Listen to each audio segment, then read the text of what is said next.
uNkulunkulu yokulonda, uNkulunkulu ayokubusisa kukona kongoyifisela kona. Sicela ukuthi nje wezokubalile nokufaneleke nawe usasirabe ku channel uNkulunkulu ke evuleke neminyango yempumelelo kwena. Sibonga ukubona bonke abantu abalandela i-channel. Asikuthathi kancane enikwenzayo, sikuthathile phezulu.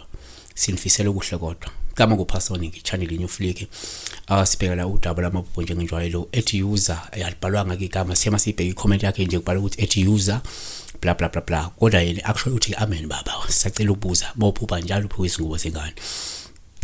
Uma uphupha njalo uphuka ingubo zengane, usho ukuthi kunento eyisikweleti esikhona efanele ngabe wena uyakwenza ukuthila ukwenzi. Kodwa kasiqale ngalokho. Ukuthi number 1 uphupha ingubo zengane. Sikuthatha njengophawu luhle uma uziphiwa olungasho izindaba ezizokulethela injabulo nokuthi ungalindela isihe okuhle nomusa nokubusiseka okuzayo.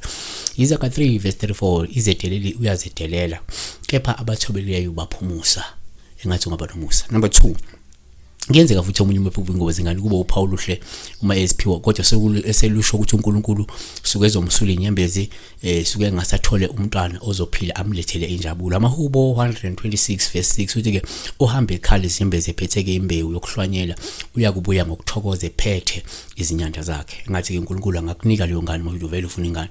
Number 3 umuphupho futhi izingoba zengane kuphawu oluhle komunye uma eziphiwa osuke lusho ukuthi nje suke ezobusiswa ngomnotho inqubekela phambili noma suke kuzovuleka iminyango yekusasa esuke izomlethela impumelelo ukuchuma noma inzuzo enhle ngakwezimali.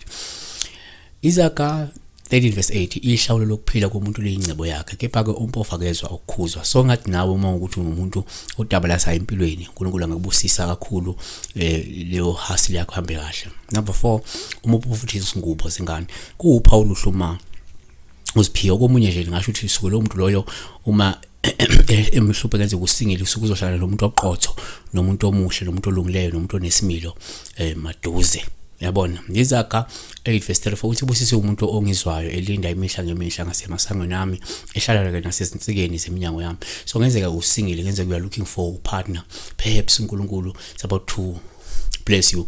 Number 5 uma uphupha futhi la izingubo zengane kuyaba uphawu luhluma uziphiwa futhi olusho uxolo nolusho ukuthi isimo sizokuba ngcono phakathi kwakho nomunye umuntu eninga tholani kahle noma nithukuthelele naye nento ukuthela futhi ngasiphele nje kungekudala.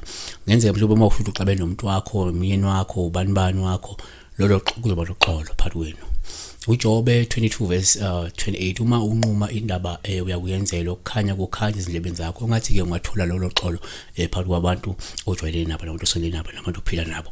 Number 6 uphupha izingubo zengane kuPaul uma uziphiwa zingcolile noma ziklebhukile lokusho ukudabuka kusho ukudumala nokuthi uzodumazeka nokuthi mhlawumbe ungahlube nenkinga ozohlangabezana nazo empilweni esikhathini esizayo. Kanti kuyazivana ukuthi ke uphupha la izingubo zengane kwesinye isikhathi ke uma uziphiwa lokhu sengasho ukuthi mhlawumbe usashaya umsebenzi omkhulu nesinyathelo kumele kusithathe sokulungiselela noma sokulungisela ingane yakho eyaphuphuma noma ke engenzeka yashona esikhathini esedlule isencane yangenzelwa lutho.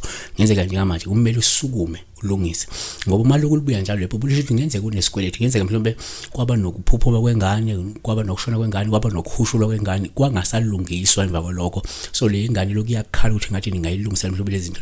So ibo belifanele lingafika lesimini sinjengana leso yabona.